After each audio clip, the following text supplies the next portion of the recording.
방금 전 트럼프 대통령의 취임 이후에 가장 힘을 쏘았던 상호관세의 세부안이 발표되었습니다. 그 내용을 100년 전 대공황과 대공황 전야와 비교해 볼 시간을 마련했는데요. 도움 말씀에 한국경제신문사의 한상춘 연구위원 모셨습니다. 위원님 안녕하십니까? 네, 안녕하십니까? 위원님 드디어 부과가 됐는데요. 네. 미국 증시가 오르다가 장외에서 또 급락하고 있고요. 전반적으로 어떻게 좀 봐야 될까요? 네, 사실 일단 상당히 고생들 많이 하셨습니다. 저도 거의 밤을 새다시피 했는데요. 이 방송이 아마 5시서부터 시작됐던 것 같아요. 진행자뿐만 아니라 주저안에는 김채윤 PD 다 고생 많이 하셨습니다. 사실 이렇게 고생을 했는데도 불구하고 장중의 주가 흐름은 미국 주가 흐름은 의미가 없다 이렇게 보겠습니다. 장 마감 후에 트럼프의 그 세부안이 발표됐기 때문에 아마 오늘 주가 흐름 가지고 미국의 그 상호관세를 얘기하면 잘못됐다 하는 것을 말씀드리겠습니다. 그만큼 그 트럼프의 세부안은 예상한 대로 굉장히 세게 나왔습니다. 그동안 그 트럼프의 세부안은 세 가지다 하는 것은 20% 보편관세안, 그리고 상호관세안, 그리고 중국 등의 무역 적자국이라든가 불공정 무역 21개국에 집중하는 집중관세 제도인데요. 이걸 세 가지 다 혼합했다 이렇게 부르겠습니다. 그래서 기본관세 10%를 때리는 것은 사실 이건 보편관세에 해당되고요. 그다음에 베트남이라든가 중국이라든가 이런 불공정이라든가 무역 국가에 대해서는 진짜 엄청나게 때렸어요. 베트남은 46% 때리고, 그리고 태국 같은 거는 36% 때리고요. 다들 아시겠습니다는 중국 같은 거는 34% 때려서 전반적으로 놓고 볼 때는 평균적으로 때려보면 한국이 중간입니다. 25%입니다.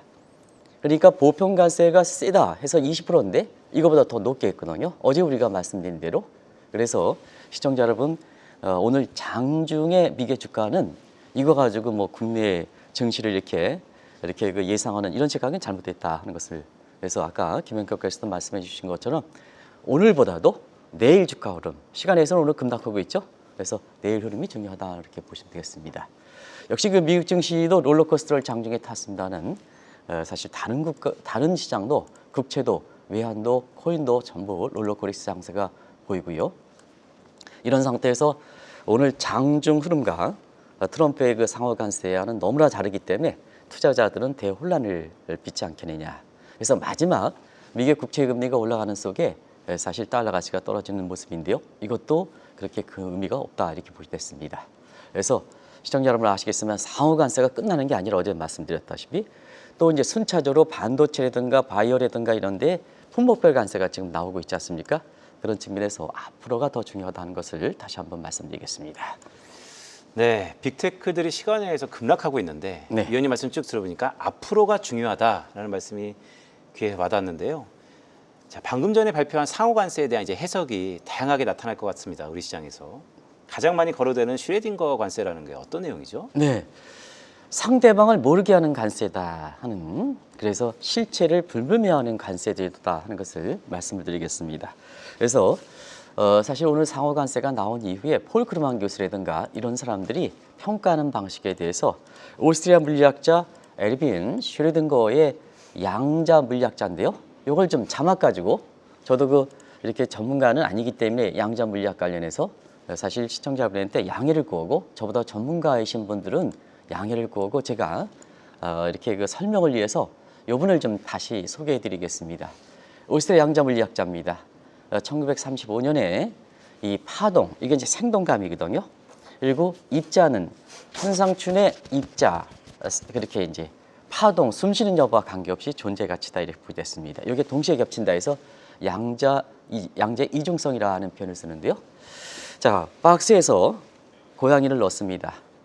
방사성을 파괴시켜서 독가스가 방사를 하면 시청자 여러분, 고양이는 죽었을 거로 생각합니다. 근데 고양이는 죽지 않았습니다. 고양이의 파동은 죽었기 때문에 고양이가 마치 죽은 것지만 입자는 살아있습니다. 그러면 이걸 왜 이렇게 폴 크루만 교수라든가 이런 사람이 분석했을까? 시청자 여러분 잘 아실 겁니다. 교역국에 대해서는 파동을 줄이고, 그러니까 이상이라든가 파동을 줄이고 존재 가치가 있어야 경쟁이 되지 않습니까? 만약에 그 김현커께서 50명이 있다. 경쟁자가 없는 상태에서 한 사람이 있다. 1등의 의미가 뭐가 있습니까? 경쟁이라는 것은 다른 49등 49명의 상대가 있기 때문에 사실 의미가 있는 거 아니겠습니까? 네. 한 반에 한 사람이 있으면 1등이라는 의미는 없는 겁니다. 그걸 생각하시면 이번에 트럼프의 상호 간세안에 대해서 왜 이렇게 분석하고 있는가 하는 것을 잘 아실 거로 생각됩니다. 결국 오늘 한번 보십시오. 우리가 분석하는 대로 어제도 말씀드렸습니다는 베센트가 더티 15국에 집중돼 있다. 그리고 USR 대표는 불공정 무역국의 21개국에 집중돼 있다 하는데요. 공교롭게도 더티 15국가 불공정 무역 21개국에 대해서 집중적으로 베트남 같은 경우는 저도 이런 관세는 처음 봤습니다. 46%나 때렸더라고요. 그러니까요. 중국도 사실 34% 이렇게 상당히 높게 때렸습니다. 그래서 만약에 이 상호 관세가 부각되면 마치 중국이 모든 게 다 안 돼 가지고 이게 뭐 위기는 기회다, 더블 딥이다, 뭐 바이더 딥이다 이런 쪽에 얘기하는 시각은 상당히 잘못됐다는 것을 누차히 말씀드렸는데 오늘 고스란히 나왔다 이렇게 볼 때 있습니다. 결과적으로 한번 보겠습니다. 입자는 살리되, 규격 경제용도 살리되, 경제 위상은 파동은 죽인다는 얘기입니다. 그럼 마가 달성하는 거죠. 시청자 여러분.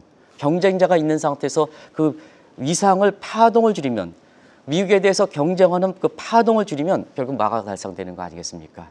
그래서 포르크루간에서는 이 슈레든거의 그 상호 관세 이것을 존재하면서 존재하지 않는 듯한 아까 말씀드렸죠? 그러나 거대한 혼란을 초래시킨다. 거대한 혼란을 일으킨다. 이게 세계 경제든 미국 경제든 다른 국가도 이런 표현이 나오고 있다 이렇게 보겠습니다.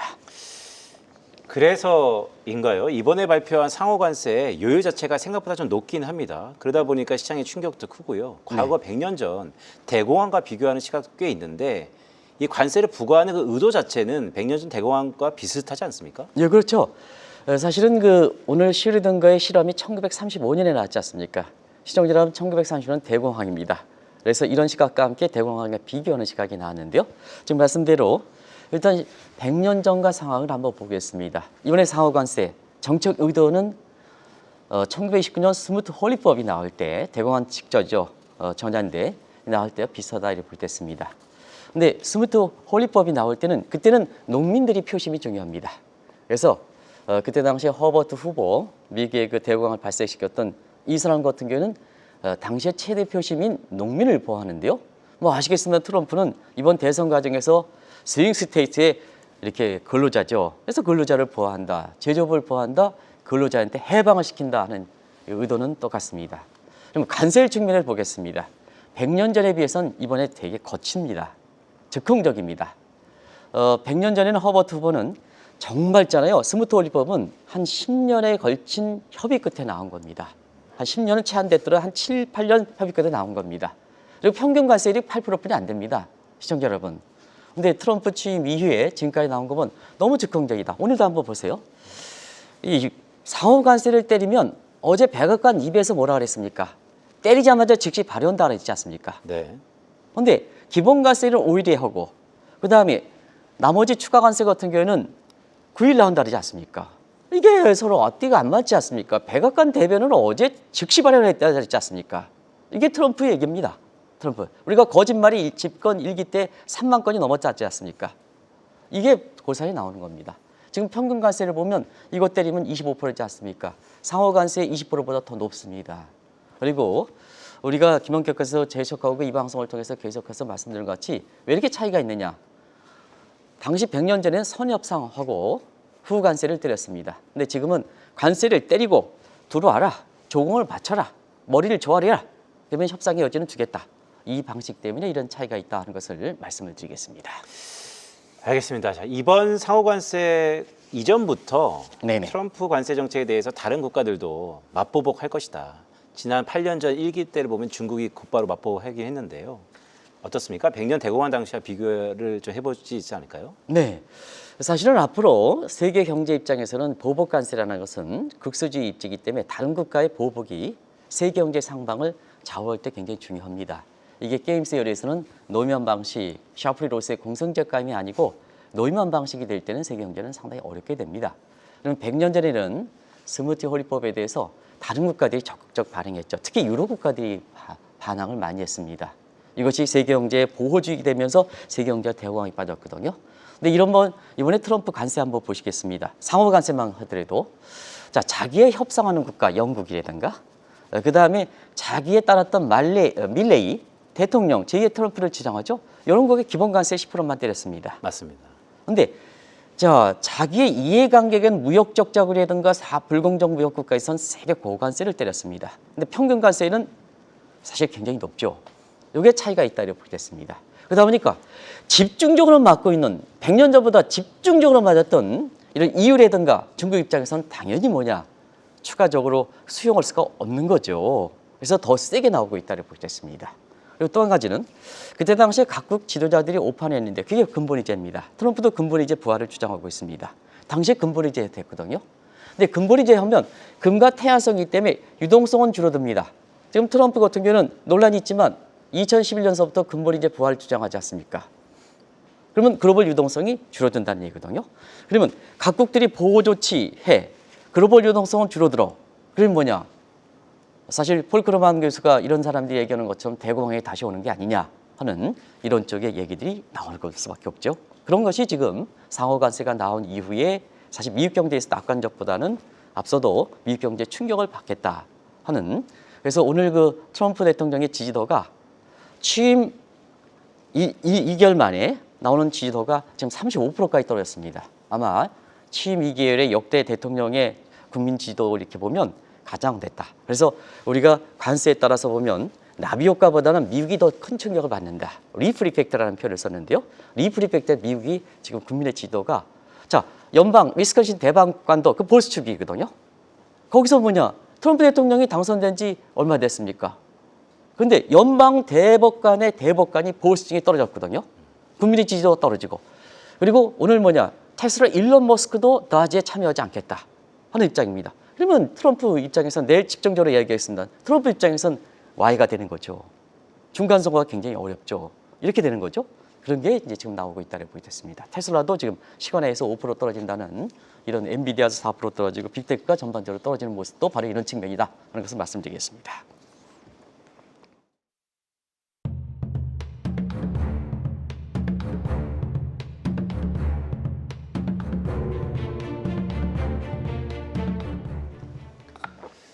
위원님, 국제협력 체제 워낙 국제 분야의 전문가시니까 이거 하루아침에 협력되는 거 아니지 않습니까? 아니죠. 이번에 깨지면 100년 전과 비슷하진가요? 네, 100년 전 상황을 보겠습니다. 1차 세계대전 끝나고 나서 자 세계가 이렇게 갈기갈기 찢어지면 세계 경제가 더 어렵지 않느냐. 그래서 그때 국제연맹이 맺어진 겁니다. 그래서 그때 뭐냐 그 이전까지 패권국으로 했던 영국이 쇠퇴하고 자 미국이 이제 국제연맹에 들어가서 세계 리더를 했는데요. 그때 뭐냐 미국이 리더될 의사가 없었습니다. 그러다 보니까 뭐냐 세계 와해됐던 거죠. 이런 상태에서 미국이 고관세를 때리니까 국제협력 체제가 완전히 무너졌죠. 근데 트럼프 한번 보겠습니다. 트럼프는 미국의 독재로 인해서 지금 세계 지배구상 마가를 구상하고 있거든요. 자, 지금 김용태께서 말씀하신 대로 2차 세계대전의 반성을 계기로 해서 국제협력하자. 1944년 가트 체제, 이게 WTO 체제 같고요. IMF 되고 UN 체제 이렇게 해서 국제협력 체제가 됐지 않습니까? 근데 WTO 무력화돼 IMF 무력화돼 UN 탈퇴. 그래서 하고 여기에 고관세 때려. 너무나 유사하지 않습니까? 너무나 유사하죠. 그래서 뭐냐 국제협력 정도는 사실 굉장히 빠르게 급속히 완화되고 있다. 너무 어렵게 시간과 비용을 거쳐서 저도 불가리아 협상에 참여를 제네바 협상에 참여했습니다는 거기 라운드 테이블에서 참여하는 국가들이 서로 해서 시간과 비용을 들여서 그렇게 만들어 놓은 거거든요. 근데 그렇게 만들어 놓은 것을 트럼프가 뭐냐 전부 무력화시키고 있지 않습니까? 이게 지금의 세계 경제 상황이다 하는 것을 말씀드리겠습니다. 알겠습니다. 자, 자국의 문제를 전가시킨다. 뭐 그럴 수 있죠. 근데 돌고 돌아서 결국 미국 경제 악영향인데 악영향을 불러올 텐데 이거 어떻게 봐야 될까요? 네. 자국 입장에서 이렇게 저는 김영표랑 좀 달리 해석합니다. 관세라든가를 전가시키면 미국 경제가 가장 글로벌 정도가 크고 그다음에 사실 미국은 서비스계 위주로 돼 있지 않습니까? 그러면 다른 교역성 등기 위치하면 자 미국이 더 큰 충격을 받는다는 얘기입니다. 그런 각도로 이제 해석할 필요가 있지 않냐. 그래서 뭐냐 이럴 때는 자 전리품 문제 이번에 관세 전쟁도 전리품이 나오거든요. 그럼 이걸 어떻게 가져갈 것이냐. 미국이 가져가면 리플 이펙트가 저런 거고요. 그리고 버터플라이 이펙트가 많이 나오는 거고요. 미국이 다른 국가에 대해서 공생적으로 하면 같이 살아가는 겁니다. 그래서 이전부터 카르타고 방식에 대해서 말씀드린 겁니다. 지금 1차 세계대전에 대공황과 연결됐는데 그때 전리품을 미국이 독자적으로 다 가져갔거든요. 카르타고 방식, 평화 방식입니다. 그런데 자, 여기에 빼앗았던 독일 같은 국가는 절치부심해서 결국 2차 세계대전을 반발했지 않습니까? 이번에 상호관세 한번 보시겠습니다. 상호관세는 다른 국가에 다 전가시키지 않습니까? 베트남 46%, 중국 32%, 한국 25%, 그다음에 인도 26%, 일본도 빠질 거로 봤는데요. 그 투구, 그 금빛된 투구 그 잘못 갖다 준 것 같습니다. 그래서 관세에선 빠질 거로 20%가 했는데요. 지금 요번에 일본에 대해서 24% 때렸지 않습니까? 네. 이게 트럼프의 관세입니다. 관세입니다. 관세입니다. 여기에 무슨 기대를 하겠습니까? 이렇게 마가 구상을 하는데요. 그래서 이제 이 트럼프의 관세에 대해서는 누차 말씀드려 공생적 방식으로 하다. 그래서 케인즈형 방식으로 해야 되는데요. 이게 뭐냐? 트럼프가 지금 상호 관세를 때린 내용으로 보면 오히려 100년 전의 카르타고 평화 방식보다도 더 세게 카르타고 방식을 태운 것이 아닌가 이렇게 보고 있습니다. 자, 방금 전에 언급하신 것과 100년 전을 결부해 보면 이럴 때 항상 정치권에서 뭔가 움직임이 있어서 극우 세력이 부상하면서 큰 전쟁도 한번 있었는데 이번에 어떨 것 같습니까? 트럼프도 극우 세력이죠. 이렇게 세게 나오는 건 저 극우 세력입니다. 미국 국민들이 전부 반발하지 않습니까? 이렇게 옅은 보수도 반발하지 않습니까? 위스콘신 대법관도 그 보수적인데 그거다 떨어지지 않습니까? 스윙 스테이트인데. 그래서 트럼프가 좀 당황하는데요. 자, 100년 전 상황을 보겠습니다. 전리품을 혼자 미국이 가져가니까 어떠냐? 국가에 와서 국수주의 해당되는 극우 세력들이 생겼죠. 그게 독일의 나치즘, 그 다음에 이탈리아의 파시즘입니다. 결국 양대 세력의 여부에서 2차 세계대전을 일으켰죠. 근데 지금 극우 세력이 어떠냐? 트럼프가 저렇게 세게 나오니까 유럽이라든가 중국이라든가 이런 국가는 자기의 국익을 보호해야 되지 않습니까? 어떻게 조공 갖다 붙입니까? 이게 조공 갖다 해야 합니까? 그 통수권자들도 그 국민을 대표하고 주권을 대표하는 사람들인데요. 어떻게 이렇게 합니까? 그러니까 유럽을 세계를 중심으로 해서 사실 극우 세력들이 지금 확산되고 있다고 보겠습니다. 작년 6월에 프랑스 파리에서는 극우 세력인 르펜이 부상했습니다. 올해 2월이 독일의 총선에서는 극우 세력인 AFD가 독일을 위한 당이 2당으로 부익됐습니다. 그래서 이와 같은 극우 세력이 부합되는 측면에서 볼 때 앞서 말씀드렸듯이 크루그만은 세계 경제가 2차 세계대전 당시에 비슷하다 이런 표현을 쓴 것이 아닌가 생각합니다. 알겠습니다. 자, 마지막 질문을 좀 드려야 될 것 같습니다. 말씀대로 극우 세력이 부상하는 가운데 특히 독일을 중심으로 유럽이 재무장한다. 이것도 100년 전과 비슷하지 않습니까? 네, 이미 그런 조짐들이 나타나고 있죠. 이 방송을 통해서 우리 캐스터와 저도 같이 이렇게 이런 조짐들이 트럼프의 상호 관세에 의해서 어떤 식으로 세계 경제에 영향을 미칠까 하는 측면에서 미리 전해드렸던 겁니다. 자, 100년 전에 이때 당시에 나치즘의 상징인 히틀러가 베르사유 조약을 탈퇴했습니다. 시청자 여러분 아시겠지만 베르사유 조약이라는 것은 자, 전리품을 미국이 가져가니까 독일이 뭐냐? 베르사유 조약을 지킬 필요가 없는 거죠. 그러다 보니까 이것이 병력과 무기를 급속히 이렇게 재무장하면서 2차 세계대전이 됐는데요. 지금 보겠습니다. 세계 정치 군사 측면에서는 나토가 베르사유 조약에 해당되는 거거든요. 근데 나토 탈퇴하지 않습니까? 그러면 각국들이 뭐냐? 국방력 증대시켜야죠. EU 집행위에서 보면 8,000유로의 재무장 계획을 김천 PD가 아마 그때 집중적으로 분석한 거로 이렇게 나오고 있는데요. 사실 8,000유로 되고 저도 독일이 상당히 중요한데요. GDP에 0.3% 제한되어 있던 데스 브레이크, 부채 브레이크를 하지 않습니까? 이런 모습이 나오거든요. 그런 측면에서 우리가 이런 트럼프의 상호 관세를 기점으로 해서 위기는 기회다, 바이 더 딥이다, 이런 쪽의 얘기들, 체리피킹이다 이런 얘기를 하는데요. 누차에 봐서 불확실성이 있을 때는 내 재산이 소중한 재산이기 때문에 불확실성이 증가할 때는 현금도 종목입니다. 그래서 일전에 김천 PD랑 같이 해서 작년 12월에 국내 증권사라든가 이게 전부 미국 주식 걸 때 높을 때 팔아라.